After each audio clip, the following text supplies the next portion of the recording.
Mimic is a startup in humanoid hands in robotics. We train scalable AI models for dexterous manipulation, and that means using these hands to perform manual labor tasks in the real world in a way that is more versatile and general than existing robots today. So we built our own dexterous robotic hands. So they look like human hands, they have 5 fingers, 16 degrees of freedom, very similar to the anatomy.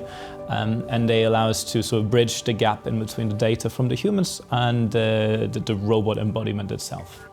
In terms of milestones, we managed to raise the pre-seed round with Founderful and some others as well. That also all happened also kind of very early on. I think definitely Talent Kick also helped me a lot in understanding how to talk to investors and so on.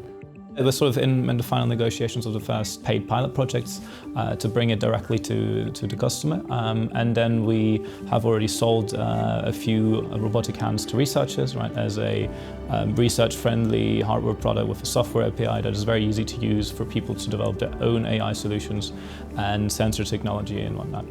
It all started with Talent Kick. I didn't have much more of an idea about what to do, rather than just that I wanted to do something in AI, something cool, and kind of going the entrepreneurial journey. Basically, in a few months and so on, it all kind of came together. I found the team, I found the other guys, and we created Mimic. That's how it all started, and I think Talent Kick helped a lot to put me in the right mindset and know a lot about the very first steps of entrepreneurship to get this done.